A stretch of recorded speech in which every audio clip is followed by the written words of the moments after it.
नमस्ते दोस्तों, मैं डॉक्टर जगदीश राठौर और माइंड गैलेक्सी यूट्यूब चैनल में आप सभी का स्वागत है। दोस्तों, आज का हमारा सब्जेक्ट है nature of educational psychology. Nature of educational psychology का मतलब है कि इसकी साइकोलॉजी जो है और उसके बाद एजुकेशन और एजुकेशनल साइकोलॉजी का जो स्वरूप है वो स्वरूप क्या होना चाहिए और क्या रहना चाहिए और किस तरीके से। अब यह सभी देखना है तो यहाँ पर साइकोलॉजी जो है ये साइंस ऑफ हमने एजुकेशन बताया। एजुकेशन का साइंस है तो ये साइंस सभी बातें प्रूव करते वक्त अपने ऑब्जेक्टिव भी जो है या फिर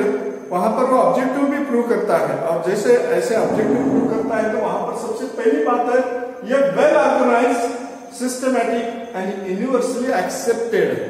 क्योंकि ये वेल ऑर्गेनाइज्ड यहाँ पर जब साइंस आ गया तो वो सिस्टमैटिक आ गया। जब साइंस सिस्टमैटिक काम करता है कि कोई प्रकार के साइंस के बारे में बताया जाता है कि science is the systematic study of any subject, तो उसी प्रकार का ये एजुकेशनल साइकोलॉजी है। ये भी साइंटिफिकली सिस्टमैटिक पढ़ाई की जाती है और उसके वजह से यहाँ पर ये सिस्टमैटिक ऑर्गेनाइज है। और उसके बाद यूनिवर्सली एक्सेप्ट, सभी जगह पे ये पूरी दुनिया में वो स्वीकारा गया है, एक्सेप्ट किया गया है, क्योंकि वो सिस्टमैटिक है, साइंटिफिक है और उनके एक एक बात जो है यहाँ स्वीकारनीय है। इस वजह से ये सिस्टमैटिक एक्सेप्टेड है। उसके बाद जो है सर्च ऑफ ट्रूथ, हम जो बोलते हैं कि सच की खोज, यहाँ पर सच की खोज की जाती है कि जो भी सच्चाई है, यहाँ पर जो भी कोई प्रकार का रिसर्च होता है या कोई एक्सपेरिमेंट होता है और एक्सपेरिमेंट के बाद जो है उनमें जो है सच्चाई जो है वो प्रूव की जाती है। प्रूव कैसे की जाती है कि जैसे कोई एक्सपेरिमेंट होता है और जो साइकोलॉजी है, एजुकेशनल साइकोलॉजी है, वहां पर जैसे एक्सपेरिमेंट किया गया, एक्सपेरिमेंट करते वक्त तो प्रूव करते वक्त जो है सबसे पहले स्टडी द बिहेवियर। हम जो स्टूडेंट्स है, टीचिंग एंड लर्निंग जब चलती है, टीचर क्या करते हैं, स्टूडेंट्स के बिहेवियर को स्टडी करते हैं और स्टडी करने के बाद में देखते हैं कि वहां पर उनके बिहेव के हिसाब से कौन से मेथड से उनको टीचिंग करना चाहिए, कौन से मेथड से उनका अच्छे तरीके से लर्निंग हो जाएगा, उनका लर्निंग एक्सपीरियंस कैसा अच्छा बढ़ेगा। क्योंकि इस तरीके से बढ़ने में उनमें अंडरस्टैंडिंग लेवल तक ये सभी बातें पहुंचना चाहिए और जब एग्जाम है वहां पर रिकॉल भी होना चाहिए। उस तरीके से जो है ये स्टडिंग द बिहेवियर, उनका स्टडी करने का जो बिहेव है ये हर एक टीचर को मालूम होना चाहिए। अगर टीचर को बिहेव अगर मालूम होता है, अच्छी तरीके से मालूम हो जाने के वजह से वो अच्छी तरीके से वहां पर वो बिहेवियर की स्टडी करके टीचिंग की जाती है। टीचिंग करने के बाद में जो आगे में दिखाया गया फाइंडिंग्स है, ये जो फाइंडिंग्स है ये फाइंडिंग अच्छे तरीके से तभी मिलेंगे क्योंकि जो हमें चाहिए वही फाइंडिंग वहां पर मिल सकते हैं। क्योंकि जैसे कि हमें आउटपुट चाहिए, स्टूडेंट को पढ़ाया हुआ वो अच्छे तरीके से उनके अंडरस्टैंडिंग पे लेवल पे गया, उनका लर्निंग एक्सपीरियंस अच्छा हो गया तो उनके फाइंडिंग भी हमें अच्छे मिलेंगे। क्योंकि उनके ये फाइंडिंग हम किस तरीके से, जब भी कोई प्रकार का एग्जाम होता है या एक्सपेरिमेंटल होता है और उसके बाद में उसका जो रिजल्ट है, ये रिजल्ट हमारे लिए फाइंडिंग है। उनमें जो इम्प्रूवमेंट है, उनमें बदलाव है और उनमें होने वाला डेवलपमेंट है, ये हमारे लिए फाइंडिंग है और ये फाइंडिंग वो बहुत ही अच्छी तरीके से यहाँ पर मिल सकते हैं। फिर अडॉप्ट ए साइंटिफिक अप्रोच, कोई प्रकार की हमारी जो वृत्ति है उसे हम स्वीकार, साइंटिफिक हम शास्त्रीय दृष्टिकोण से उसे हम स्वीकारना चाहिए,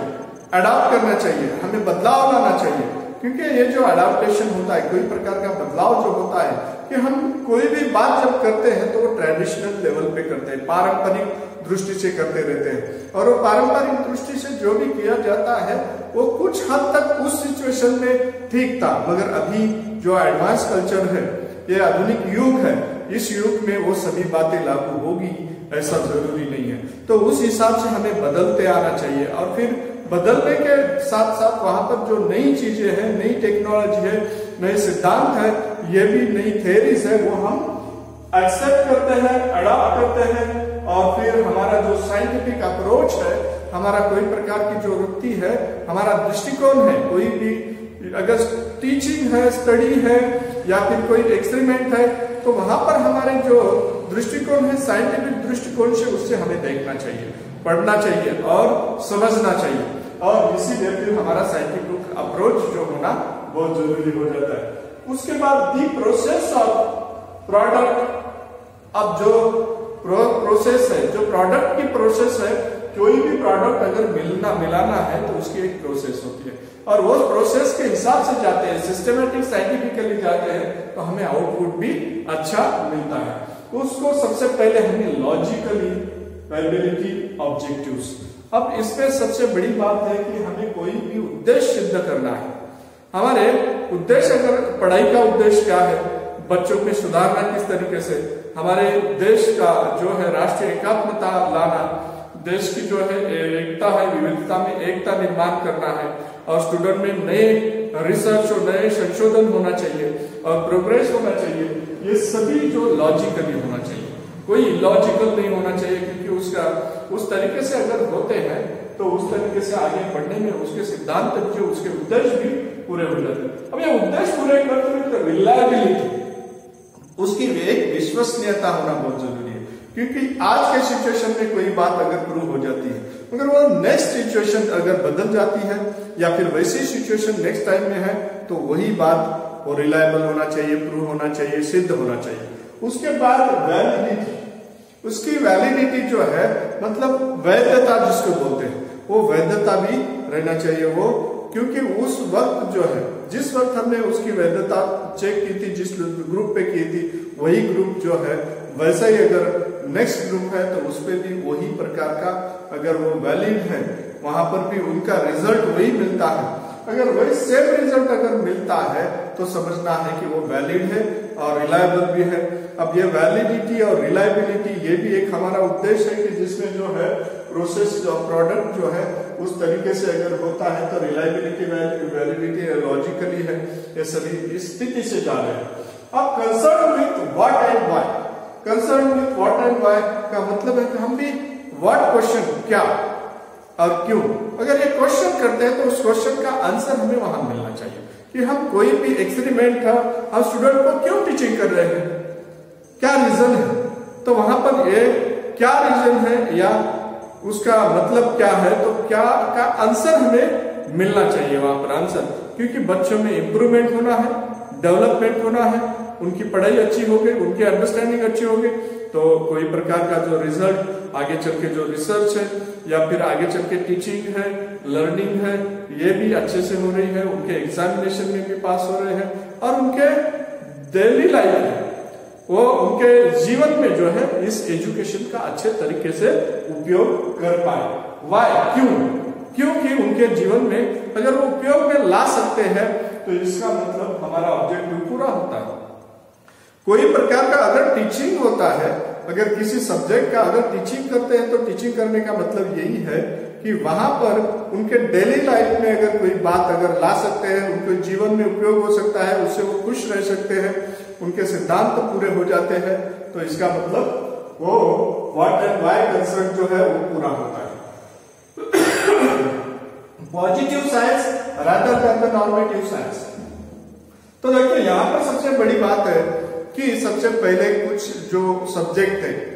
वो नॉर्मेटिव साइंस में आते थे, तो आदर्शवाद जो है आदर्शवादी सब्जेक्ट में आते थे। मगर आदर्शवादी सब्जेक्ट में आते वक्त वहां पर जैसे कि जो तत्व ज्ञान है, फिलोसॉफी है या फिर नैतिकता शास्त्र,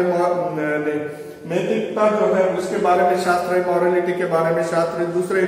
हिस्ट्री है, ज्योग्राफी है, ये सभी बातें। मगर उसके बाद जो पॉजिटिव साइंस जिसको बोलते हैं वो साइंस में कोई बात सिद्ध करना पड़ता है। पॉजिटिव साइंस में है ये है, यहाँ पर सबसे बड़ी बात है कि पॉजिटिव साइंस में कि वहां पर साइंस प्रूव करना पड़ता है। कैसे प्रूव करना पड़ता है, यहाँ पर कोई एक्सपेरिमेंट किया और एक सिचुएशन में उसका रिजल्ट यहाँ पर आ रहा है तो दूसरे सिचुएशन में उसका रिजल्ट आना ही चाहिए, तो पॉजिटिव साइंस। वहां पर जैसे कि फिजिक्स, केमिस्ट्री, बायोलॉजी, ये सभी सब्जेक्ट ऐसे थे कि वो पॉजिटिव साइंस थे, क्योंकि वहां पर वो रियल में सत्य में उतरते और ट्रूथ जो है इंप्रूव कर सकते थे और उसका रिजल्ट भी आया हुआ, एक सिचुएशन में आया है तो दूसरे सिचुएशन में भी वही रिजल्ट आता है और वही रिजल्ट आता है, उसी को हम क्या कहते हैं, पॉजिटिव साइंस कहते हैं। अब दूसरी बात है कि द जनरलाइजेशन आर्यूड अब ये जनरलाइजेशन सर सामान्यकरण जो बोलते हैं, वो सामान्यकरण जब भी करते हैं तो करते वक्त वो जैसे ही उसका सामान्यकरण करने के बाद में जो निकलने वाला रिजल्ट है, वो रिजल्ट उसके कंक्लूजन्स इन गिवन सिचुएशन, उसके कंक्लूजन्स जो सिचुएशन दी गई है उस सिचुएशन में अच्छे तरीके से उसके रिजल्ट मिल रहे हैं। अगर अच्छे तरीके से मिल जाते हैं तो समझ लीजिए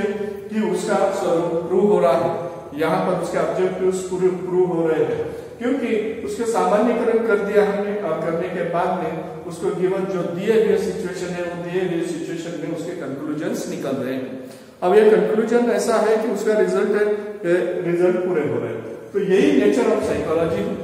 एजुकेशनल साइकोलॉजी के, क्योंकि जो शिक्षा मनोविज्ञान है, शिक्षा मनोविज्ञान का स्वरूप में ये सभी बातें पूरी हो जाती है। तो दोस्तों,